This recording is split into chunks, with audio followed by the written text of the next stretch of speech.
Every 2 months, I have this gentleman on. It's one of the best hours you're going to hear on radio. Mike Bino from Our Wisconsin Magazine. And Mike, thanks for joining us again. I spoke to you last week setting this up. You didn't sound too good. I said, uh-oh, we got a sick boy here. But it turns out you're all better now, right? Well, when you live as far north as I do, up in Manitowish waters, you get a couple of hard frosts pretty early. So we had 2 of those this week, and I think that wiped out the cooties. I'm back up and taking nourishment. I haven't heard cooties since I was in grammar school. All the girls have the cooties, don't you? That's only in New York where you grew up. Yeah. Oh, stay away from Diane. She's got the cooties. Anyway, let's talk about this issue. It just came out the other day, the latest issue of Our Wisconsin Magazine, the fall issue. And before we even get started, the gatefold section of that, when you fold out the entire middle of the magazine, what a photograph of fall foliage in Wisconsin. Let's talk about that. Where is that picture taken? Okay, that picture was taken, it's Door County, I believe, yeah. That photo, what we're looking at here is 3-page fold out in the magazine, center spread of the magazine. And what we're looking at is the landscape around Egg Harbor, Door County, in the interior. You can see the lake off in the distance, but it's a fall farmstead, a fall view of a farmstead from a high up drone perspective looking down. You've got the tidy red barn and the buildings in the middle, and then you have the fields that you can see they're kind of cut in contours, and they're cut. It's cut. The crops are cut and put away for the fall for the upcoming winter. There's a lot of fall foliage, trees, and this photo was taken, as I mentioned, from a drone view. Plum Bottom Road, State Highway 42 in Egg Harbor. The man who took the photo is one of our professional photo contributors by the name of Daniel Kramer. Anybody who's a Green Bay Packer fan would recognize that name because Daniel Kramer is the son of Jerry Kramer, who made the famous block in the Ice Bowl. So it's one more example of the way we celebrate the state of Wisconsin. That's through the most colorful photography we can find on the thickest and slickest and nicest paper we can find, and it seems to work for the past 14 years. You know, you look at that picture and say it's beautiful. I looked at it and said, who's going to rake all those leaves? That's what I saw. That's a lot of trees there, brother. Okay. We had a little thing. We spoke last week. You said, for me to pick out my favorite story, and then I'll figure out what yours is, it's the same story. It is. It's the toilet seat lady. And it doesn't sound as bad as that. But why don't we talk about that story? Really, it's a really good story. The toilet seat lady. So here's what's going on with that. Green Bay is the toilet paper capital of the world, but that's about 25 miles away. We're not talking about that. One of the features in Our Wisconsin is we ask the readers themselves to chip in stories of their past experiences in and around the state.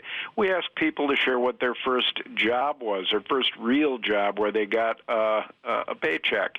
And we see some similarities in some of these. When you're a high schooler, you kind of work in the same sorts of jobs in stores and supermarket or a gas station or something.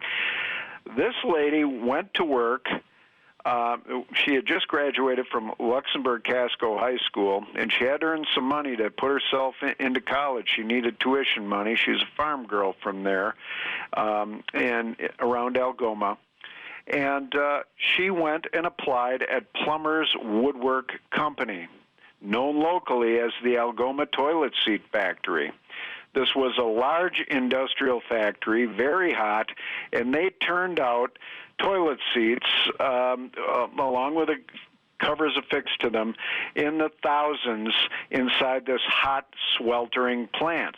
And she came home, she got a job there and came home and announced to her farmer father at the breakfast table, I got a job. His 20-second interview, they said, you're hired. Where? the toilet seat factory, and her dad he shook his head. Oh, you're not very tough. I've heard some bad things about working in there. You aren't going to make it a week.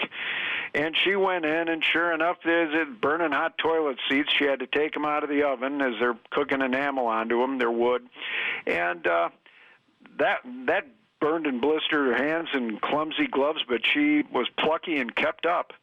This girl just out of high school. By the way, it could have been worse. She could have been a toilet seat tester. Yeah, well, that comes on your break. But anyway, so she's got these toilet seats, and she was promoted to the line where you take a mechanical screwdriver and affix the seat to the lid. They're going on down the line, and it's kind of like Lucy and Ethel in the chocolate factory, where these unending conveyor belt full of product is coming at her. She's screwing these things on, and there's many young ladies doing it down the line, and deafening, loud, all that kind of thing in industry. And here comes the supervisor in 1974 in his green leisure suit with a lot of cologne, and he's walking down the line whispering something into the ear, one by one, of each woman on the line. And one woman breaks down and actually starts crying. Then he repeats this as he's going down, and she's watching her coworkers go into getting all shook up, going into hysterics, and she's wondering, is this a nuclear attack? What's happening? And he rounds the corner, and one by one he's talking to these women just briefly, whispering in their ear. They're upset. She's praying there's not some huge catastrophe, and he comes up and whispers in her ear, and the date of this, Don, was August 16th, 1977. Do you know what happened on that date? August 16th, 1977? Yes. No. Why were these women all shook up? August 16th. Oh, Elvis died. Yeah. Yes. Yes. That was the bad news he was sharing with all these high school girls down the line, and but they survived it. And the lady Sherry Hain Miller, who now lives in Appleton, the toilet seat lady, she worked there 4 years straight, earned her tuition money to go to UW Milwaukee, I believe, and she proved her dad wrong. Now, on a somewhat related note, when I got into radio right out of high school, I begged for a job at the radio station. The only job available was cleaning toilets. And I said, I'll take it. And that's how I got into radio. And when I was 18 years old, I was a station janitor, a 3-story building we owned. And I had to clean sinks, toilets, the floors. Everybody there was a rabid smoker, so I had to clean all the ashes off their desks every day. So, yeah, somewhat related. You clean toilet, that's starting at the bottom. Actually, it was on the second floor. No, but everybody's got to start somewhere. Our guest is Mike Bino. Excuse me, Mike. Mike Bino from Our Wisconsin Magazine, and we're talking about the latest issue. Every 2 months, the issues come out. How does somebody get an issue or get the subscription to Our Wisconsin Magazine?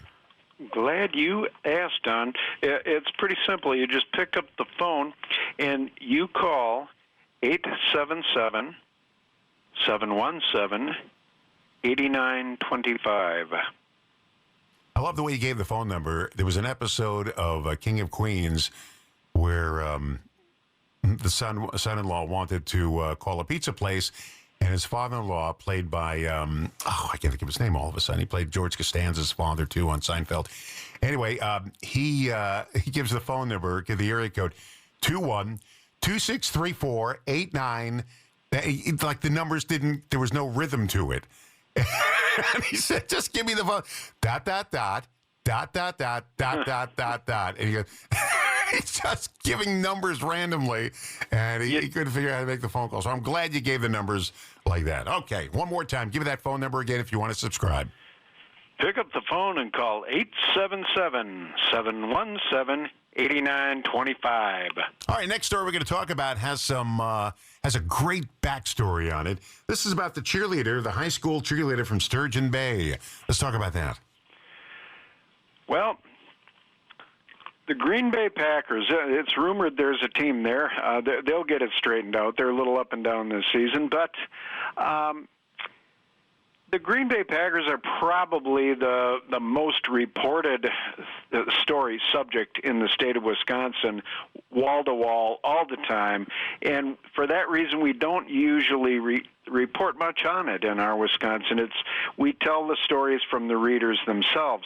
But one reader was one of the original cheerleaders for the Green Bay Packers going back many years. And with a story that personal, that kind of a personal angle, something she lived that's a little different, we'll go ahead and tackle this subject. So we're talking about Paula Homuth from Sturgeon Bay. She's a Sturgeon Bay native, and she was one of the Packer cheerleaders. Now, some history is needed here. In 1931, the Packers became one of the first pro football teams to have cheerleaders on their squad on the sidelines.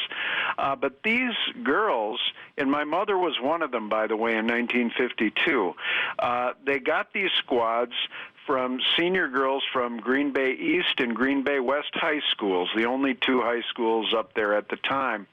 And they take 6 girls from each and put together a cheerleading squad. Over the years, they were called the Packerettes, then the Golden Girls, then the Sideliners. So that very early iteration of the high schoolers, they would have been the Packerettes, and they were there for nearly 30 years on the sidelines. Vince Lombardi comes in 1959, and he wanted a little bit more jazzy show on the more professional on the sidelines. So they got Mary Jane Van Dyes was her original name, her maiden name, and she was the girlfriend of Curly Lambeau right around that time. Her name, she became Mary Jane Sorgel later on, but she led. She was a very glamorous sort of drum majorette. She led the Packers lumberjack band into Wrigley Field and did a baton twirling routine to music and as a single person show, solo act. And the Chicago Tribune named her the Packers Golden Girl. Well, Vince Lombardi had this Golden Girl set up a group to work with her, and they called themselves the Golden Girls. And Paula Homuth, who I just mentioned, was a young lady in Sturgeon Bay. She was one of Mary Jane Sorgel's Golden Girls. Now, these were just, as she put it, giddy high school girls who weren't taking it real seriously. It wasn't really dance routines. It was more marching routines. And Mary Jane would take this group of girls down to wonderful restaurants in Chicago and Milwaukee and treat them. And she mother hen them all around their travels and led them on the sidelines. And to this day, Mary Jane, I believe she passed away in 2022. Before that, Paula Homuth and several of her proteges that were led by Mary Jane went to her room at the end and performed like these are 70-year-old ladies. They're in there performing some of their routines, marching to Give My Regards to Broadway and other show tunes for Mary Jane in her room there toward the end, and did that for her. Very tight-knit group, and it was an interesting journey from 1931 to 1986. They finally, the Packers stopped having sideline routines at that time. None of this was ever the Dallas Cowboys cheerleaders. It wasn't ever that kind of thing. It was more hometown, and it's interesting to have that picture of the very professional Dallas Cowboy cheerleaders versus the young ladies from Green Bay East and Green Bay West High School. You say your mother was one of them, huh? She was, yeah. And when I was growing up, I was watching the Dallas Cowboys cheerleaders. I was a Packers cheerleader, and I looked at her and said, no, I shouldn't have done that to my mother. But That is true. She went to Green Bay East High School and was one of the girls on the sidelines for a brief period in her life. Look at you. A touch of greatness. So she was a cheerleader, and who was the coach at the time when she was the cheerleader? Was it Lombardi, or was it who was the coach? That would have been before Vince Lombardi. So, she was probably coaching when Scooter McLean was taking them to a 1-11 record.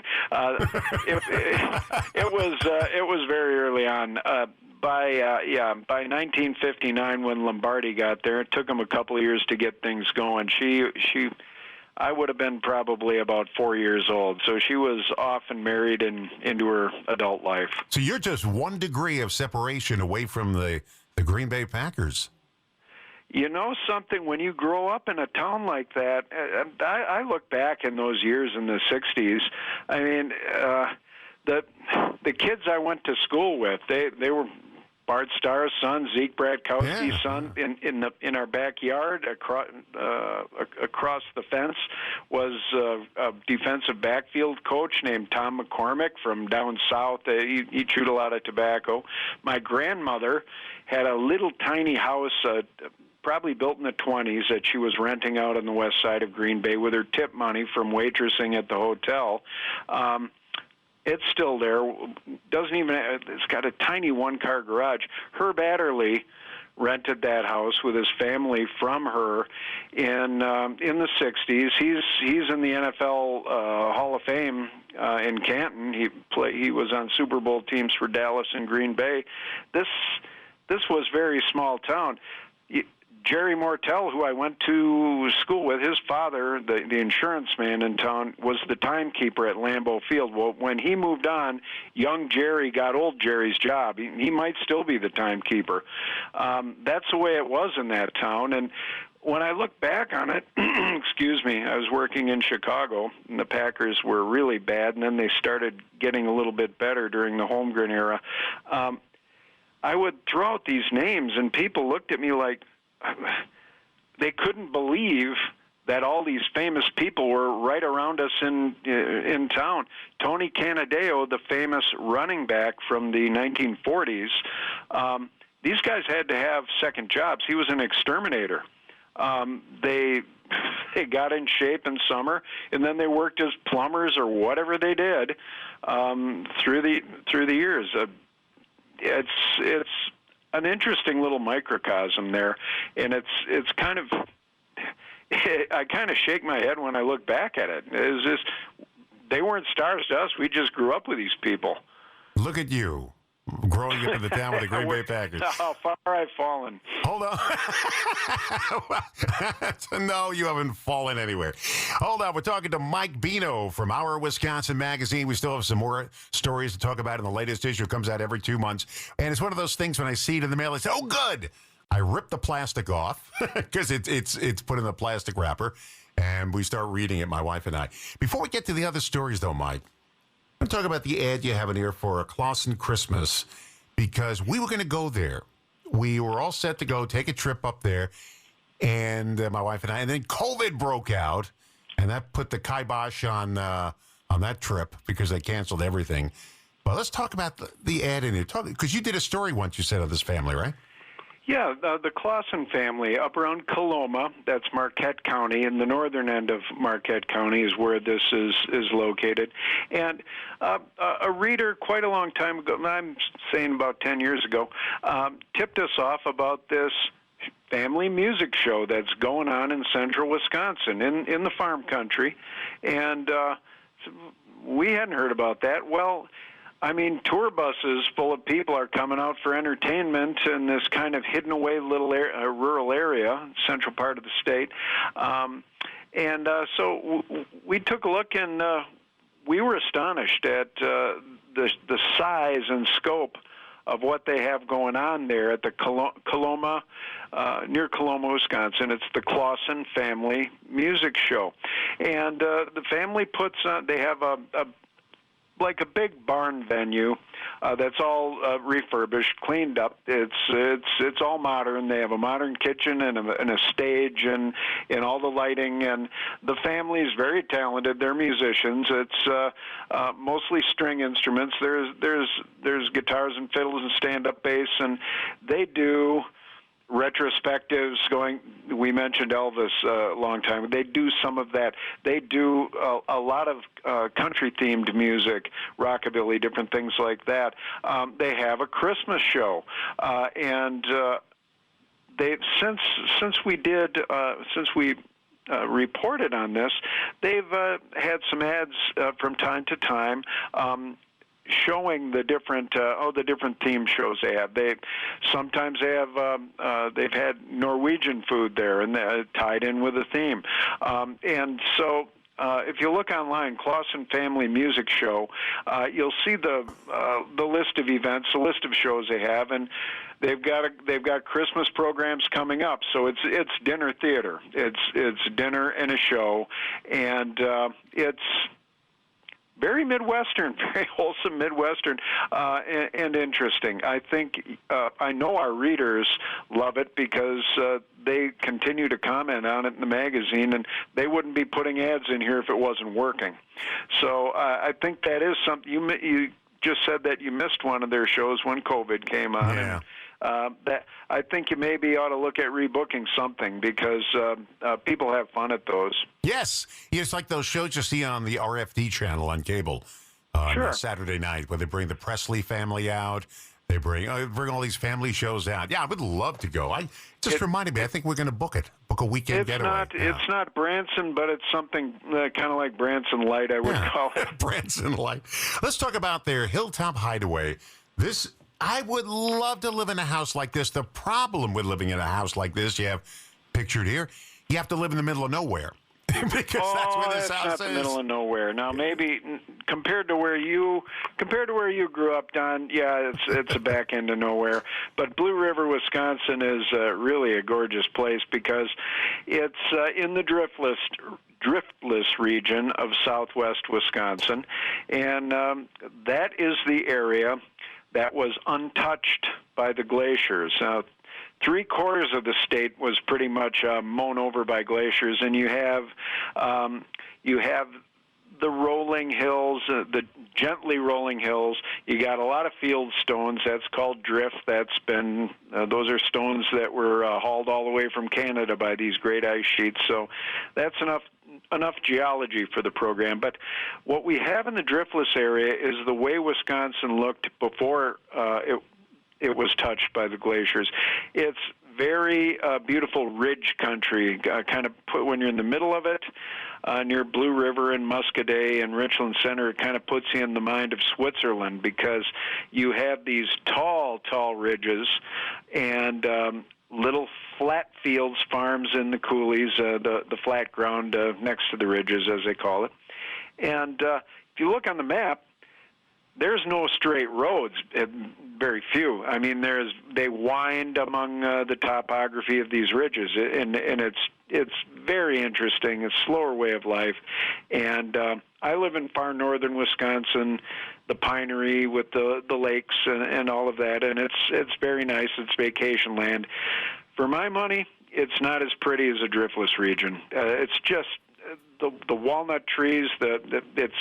It's something. So this cabin we're talking about is this couple from Waukesha. And by the way, hold on a second. Hold on. Karen Richards. Hold on a second. We're talking cabin. This is not like Abe Lincoln's cabin where he was born. This is not that cabin.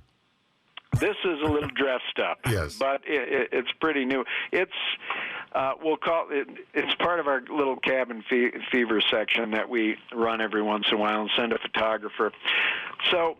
What's different about this house that was built by the Richards, Karen Richards and Dan out of Waukesha, is that it's a house that comes from many different places, I would say. They found their piece of land in this driftless area I'm talking about, 60 acres along Blue River, in Blue River, which is along the Wisconsin River. And they're going to build this home. So they got their little camping trailer, and they got the dream. They're figuring out where they're going to put their place. They weren't exactly sure what it was going to look like. So they came across a newspaper clipping advertising hand-hewn logs from the 1800s.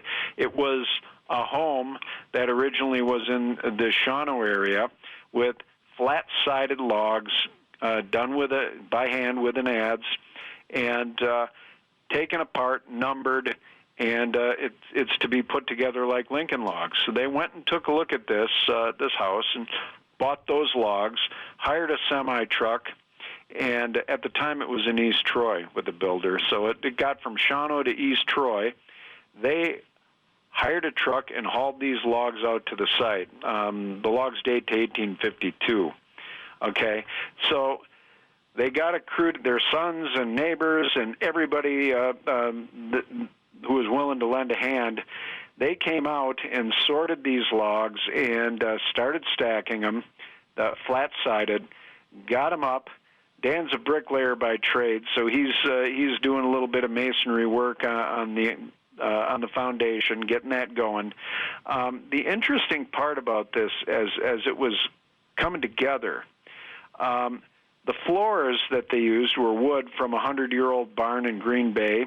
There's a tin ceiling in the kitchen. That was hammered tin. That was in an office building in Chicago.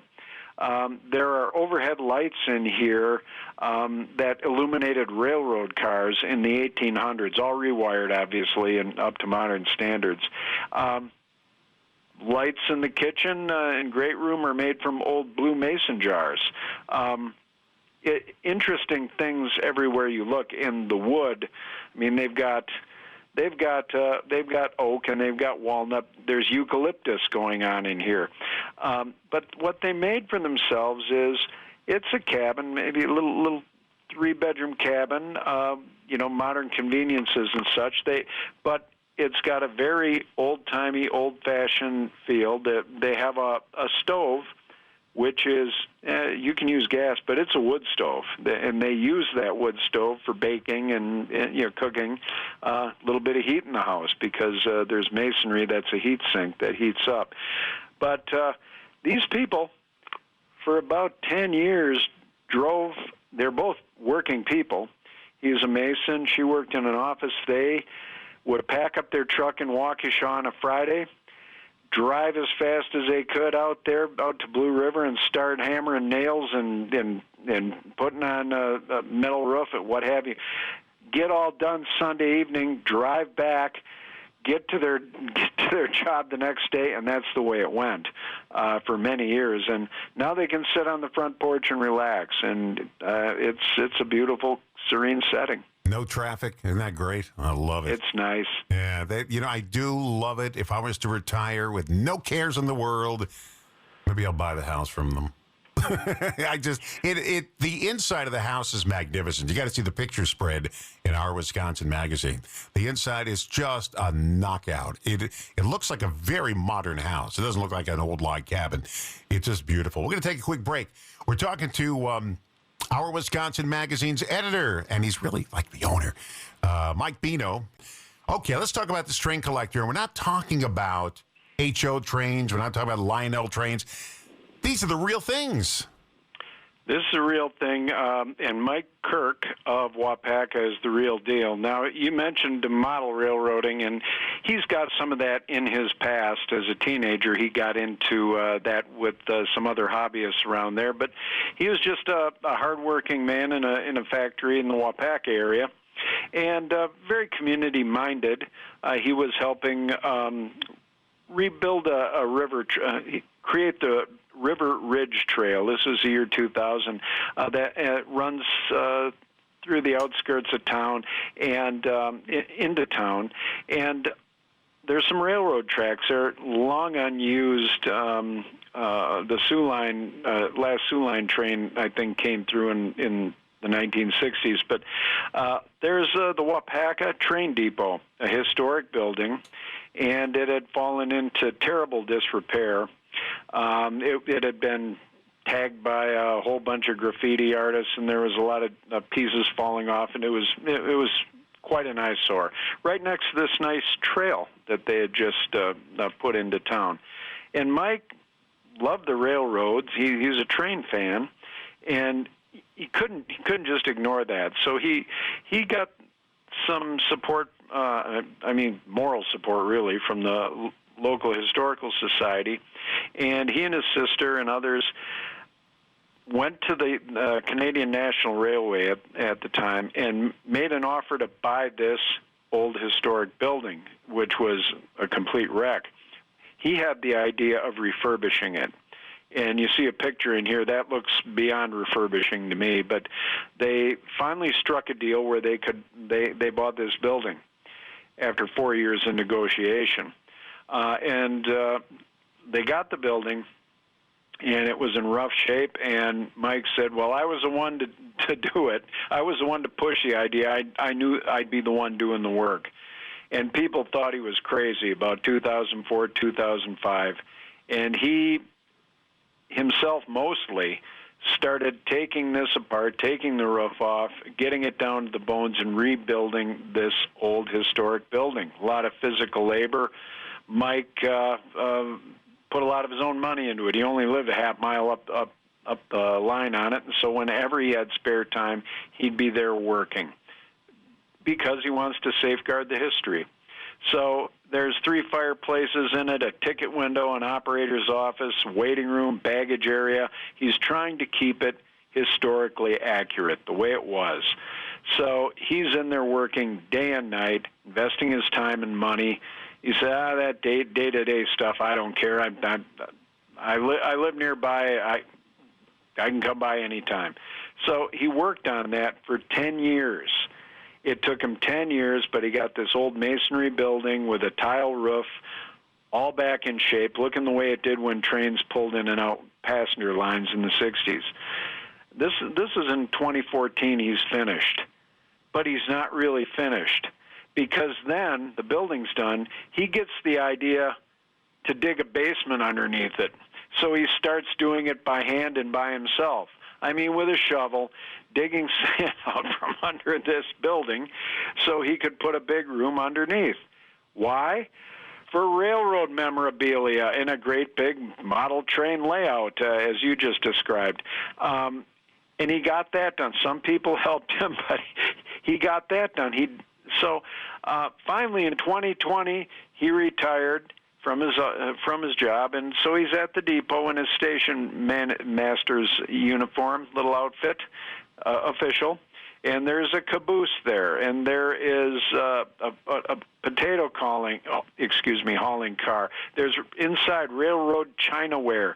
There's a baggage cart. There's a fully furnished caboose outside. Kids can activate the railroad crossing lights and bell, and if you're lucky, Mike will be there in his station master uniform to greet you. So you can go there and see this anytime.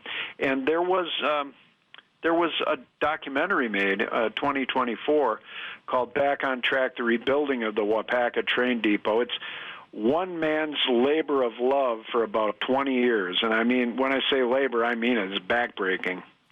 We have, near us here, near the radio station in Sturtevant, we had an old Sturtevant train station. It was still used, but it was old. It wasn't modern at all. Very old. And then they just said enough. And they were going to destroy it, but the Historical Society or somebody bought it, and they moved it. Now it's a gift shop at Christmas time. They moved it to a totally different area, but it's still the original train station. And they put a couple of railroad cars out there with it. And it's great to hold on to this history. Don't let it die. Don't let it get torn down and buried somewhere. So they bought the train station, and where it was just an empty lot now, but the station's been preserved, much like this gentleman's doing. And by the way, I got to say, in that conductor outfit, he looks really authentic. He looks like he just came out of Dodge City, Kansas, and he's running. Yeah, that is my favorite picture in the entire magazine. It was shot by a fellow named Giles LaRock. He's a photographer in De Pere, but you can see the personality of this soft-spoken, gentle soul, and he looks like somebody you just want to sit down alongside and just talk with. I could picture an old railroad car back in the 1800s. And the conductor coming, tickets. He's the guy. He's the guy collecting those tickets. Over his shoulder, you can see that railroad chinaware from when people were served on Pullman cars. This is a great issue. Every issue is great, but this one is just, you can spend hours reading, and then you'll reread it. It's Our Wisconsin Magazine. If you want to subscribe, it comes out every 2 months. Give the... I can't believe you put this out every 2 months. To me, it would take every year to put an issue like this out. Mike, give the phone number. How do they subscribe? You can call us here at the office, too. That's 715-543-2311. But I'm on the line. Single issues, too. But I'm on the line with you now, so you got to wait till I get off the line with you. Yeah, that's right. I'm talking on that line. This is great. I love talking to you every 2 months. If you want to hear the podcast, just go to WRJN.com, the civic media site, or Apple Podcasts, Spotify, wherever you get your podcasts. You'll find it up there tomorrow morning. It's a great issue. We just touched on a few of the stories. The photography is wonderful. If you really want to get into autumn, they've got some great photos in here. Mike, thank you very much for joining us. Hold on the line, okay? Don't go anywhere. I'm glad you're feeling better. A week ago, you were like a death's door. You sound better.